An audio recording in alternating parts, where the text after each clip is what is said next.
ठंड में मेथी की अलग अलग रेसिपी खाने का मजा ही कुछ और है दोस्तों। मेथी आप पनीर के साथ डालो, मटर के साथ डालो, ओहो हो, दिल खुश हो जाता है दोस्तों। आज मैं आपके लिए मेथी मलाई पनीर की वीडियो लाया हूँ और आप ये बना कर देखना। बनाना बहुत आसान है और एक्सट्रीमली टेस्टी बनता है और मेथी का कड़वापन भी आपको तंग नहीं करेगा इस रेसिपी में। तो इसको बनाना तो बिल्कुल बनता है। हेलो दोस्तों, मैं हूं भरत। आपका स्वागत है भरत किचन हिंदी में। तो फिर देर किस बात की, चलो फिर शुरू करते हैं। तो दोस्तों सबसे पहले हम बात कर लेते हैं ग्रेवी की। मैंने यहाँ पर वाइट ग्रेवी बनाने के लिए 2 से 3 मीडियम साइज के प्याज लिए हैं और उनकी रूट निकाल के उनको एकदम रफली चॉप किया है। फाइनली चॉप करने की कोई ज़रूरत नहीं है दोस्तों। आप यहाँ पर फ्लेवर के लिए हरी मिर्चें लेना और उनको ऐसे स्लिट्स लगा देना। उसके साथ साथ मैंने भर के अदरक ली है और थोड़ी सी लहसुन यहाँ पर ली है। प्याज के साथ साथ फ्लेवरिंग के लिए ये सारी चीज़ें हैं। क्रीमीनेस के लिए मैंने यहाँ पर मगज लिए हैं, काजू भी लिए हैं। भाई वाइट ग्रेवी बन रही है। थोड़ा सा विनेगर और थोड़ी सी चीनी। आप क्या करना कि गैस ऑन करके एक पैन में पानी चढ़ा देना और इस पानी में हल्का सा विनेगर या सिरका डालना और उसके साथ साथ चीनी यहाँ पर डाल देना। चीनी स्वीटनेस देगा, प्याज की शार्पनेस को कम करेगा। इसी टाइम पर शुरुआत में ही प्याज के साथ आप यहाँ पर काजू भी डाल देना, मगज भी डाल देना और इन सब चीज़ों को आपने अब बॉईल करना है दोस्तों। तब तक बॉईल करना है जब तक प्याज का जो पिंकिश कलर है वाइटिश नहीं हो जाता। और इसको होने में टाइम लगता है दोस्तों, 15 मिनट लग जाते हैं। बाई चांस अगर ऊपर कोई स्कम आता है या गंदगी आती है तो आप उसको निकाल जरूर लेना। तो जब तक 15 मिनट में ये हो रहा है तब तक हम मेथी क्यों ना धो लें। मैंने यहाँ पर मेथी को अच्छे से धो लिया है। 2 से 3 बार धोने के बाद मेथी के कड़वेपन को कंट्रोल करने के लिए पानी में नमक मिला देना। नमक मिलाकर 5 मिनट के लिए छोड़ देना। मेथी से कड़वापन काफ़ी कम हो जाएगा। उसके साथ साथ मैंने यहाँ पर पनीर को भी इसी टाइम पर काट लिया है। पूरी मैनेजमेंट अच्छी होनी चाहिए, काम जल्दी से जल्दी हो जाए आपका, ज़्यादा परेशान ना हो आप। अब आप देखो 15 मिनट बाद जो प्याज है वो कहाँ पिंकिश से पूरे सफ़ेद जैसे हो गए हैं, एकदम क्लीन एंड क्लियर हो गए हैं एकदम। तो आप क्या करना कि इन सब चीज़ों को छान लेना आप, और छानने के बाद आपने इनको पीसना है। लेकिन ध्यान रहे, अगर गरम गरम पीस दोगे तो मिक्सी खुलकर पूरी फट सकती है। ध्यान देना दोस्तों इस बात का। मैंने तो 5 मिनट वेट कर लिया था, थोड़ा ठंडा किया, फिर मिक्सी में डाल के थोड़ा ठंडा पानी डालकर ढक्कन लगाकर आराम से मिक्सी को देर तक चला लिया है। अगर आप इस पेस्ट को गरम गरम ही पीसने वाले हो तो इस बात का ध्यान रखना कि आप मिक्सी के ऊपर एक कपड़ा जरूर रख लेना। इससे फटकर बाहर नहीं आएगा और आप कंट्रोल कर पाओगे। तो ये तो हो गई हमारी व्हाइट सॉस, अच्छे से पिस चुकी है। देर तक मैंने पीसा है एकदम। अब क्या करना, पैन लेना, पैन में देसी घी डालना और देसी घी में ये खड़े मसाले डाल देना। मैंने सारे स्क्रीन पर लिखे हैं यहाँ पर दोस्तों। खड़े मसालों को थोड़ा रोस्ट करके आप यहाँ पर अदरक, लहसुन, हरी मिर्चें ये सब भी डाल देना। इनको रोस्ट करना बहुत जरूरी है दोस्तों, हल्का सा फ्लेवर लाने के लिए।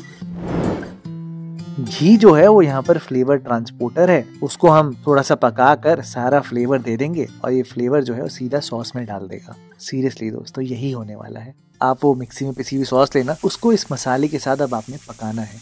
सॉस को पकाना बहुत जरूरी है दोस्तों, तो उसका फ्लेवर निखर कर आता है, नहीं तो आपको कच्ची कच्ची सी लगेगी। और मेरा तो यही सजेशन होगा कि मिक्सी में फटाफट से पानी डालकर जितना भी हो सकता है ना, एक एक बूंद बूंद सॉस की निकाल लेना। इस सॉस में काजू बहुत है दोस्तों, तो ये आपके तले पर चिपक सकता है, तो इसको बार बार स्टर करना बहुत जरूरी है। ढक्कन लगाकर मैंने इसको 5 मिनट तक पकाया है एकदम लो फ्लेम पर, ताकि सॉस में थोड़ी सी रोबस्टनेस आ जाए।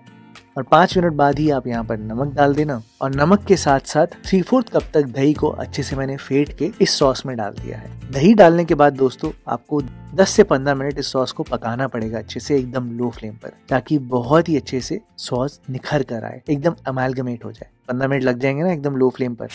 तो फिर अब आप पत्तों को काट लेना। पहले हमने धोए थे, अब आप यहाँ पर पत्तों को आराम से काट लेना। ध्यान रहे दोस्तों, अगर आप मेथी डायरेक्टली डालोगे ना तो उसमें बिटरनेस बहुत ज्यादा निकल कर आती है। तो मैं आपको ये सजेस्ट करूंगा कि आप मेथी को भून जरूर लो, अच्छे से उसको पका लो और उससे उसका थोड़ा कड़वापन भी कम हो जाता है और फ्लेवर भी ज्यादा निखर कर आता है। तो मैंने क्या किया है कि ये जो सॉस है इसको दूसरे पैन पे रखा है और अपनी मेन वाली गैस पर मैंने एक बड़ी सी कढ़ाई ली है जिसमें मैं टॉसिंग करने वाला हूँ, भुनने वाला हूँ मेथी को। थोड़ा सा आप देसी घी डालना, देसी घी के साथ साथ आप यहाँ पर जीरा डालना और हींग जरूर डालना। हींग बहुत अच्छी लगती है दोस्तों, यहाँ पर फ्लेवर एनहांस करती है। अच्छे से हींग डालने के बाद मैंने यहाँ पर मेथी डाल दी है सारी, और मेथी को आपने तब तक भुनना है जब तक इससे पानी रिड्यूस नहीं हो जाता, यानी कि आपको 5 मिनट लगेंगे मेथी को भुनने में। आप खुद ही देखो, पहले मेथी कितनी सारी थी और अब पानी निकल के कितनी थोड़ी सी रह गई है। तो ध्यान देना दोस्तों इस बात का। मेथी का रंग बहुत अच्छे से बदलता है और एक बढ़िया सा डार्क ग्रीन कलर ले लेता है। और बीच बीच में अपनी सॉस को स्टर जरूर करते रहना।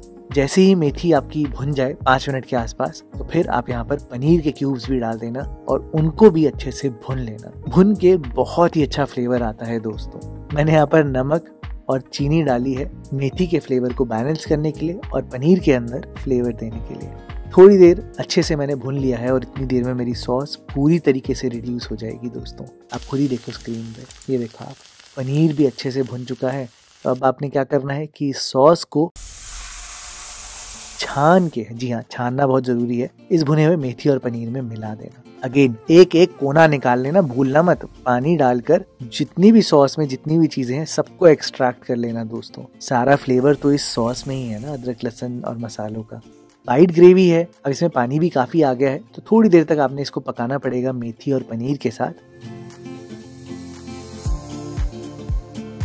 और क्योंकि ये वाइट ग्रेवी है तो मैंने यहाँ पर काली मिर्च का इस्तेमाल नहीं किया है, मैंने यहाँ पर यूज किया है व्हाइट पेपर पाउडर का। अब मैंने यहाँ पर व्हाइट ग्रेवी बनाई है, इसलिए मैंने यहाँ पर व्हाइट पेपर पाउडर का यूज किया है। अगर आपको कलर से कोई फर्क नहीं पड़ता तो आप यहाँ पर बेसिक काली मिर्च का भी यूज कर सकते हो, वो भी वही काम करेगी। क्या होता है कि कई लोग इसमें सौंठ भी डालते हैं, उससे और फ्लेवर निकल कर आता है, और कई लोग इसमें मेथी को भूनते हुए हल्दी भी डालते हैं। हल्दी से जो कलर है और जो फ्लेवर है निखर कर आता है। मैं इसको बेसिक बना रहा हूँ, लेकिन मैं आपके ऊपर छोड़ देता हूँ कि आप कैसा बनाना चाहते हो। आखिर में भैया ये मेथी मलाई पनीर है, तो मलाई के बिना तो अधूरी है ना। तो मैंने क्रीम नहीं डाली है, मैंने मलाई डाली है दूध की, जो कि ऊपर जम जाती है ना दूध की, वो वाली मलाई डाली है। उसके साथ साथ आप हरी मिर्चें डालना, अदरक के लच्छे डालना और इसको अच्छे से मिलाकर थोड़ी देर तक भून लेना। और दोस्तों आपको बहुत ही यमी और बहुत ही क्रीमी मेथी मलाई पनीर मिलेगा। तो दोस्तों कैसी लगी आपको ये रेसिपी, आप मुझे कमेंट सेक्शन में जरूर बताना। आपने मलाई पनीर मेथी तो देख ली, पर क्या आपने आलू मेथी के बाइट्स खाए हैं? नहीं खाए ना दोस्तों, तो आप एक बार ये वाली वीडियो देखना, बहुत ही यूनिक है। और अगर बच्चे मेथी नहीं खाते तो उनको बहुत पसंद आएगी।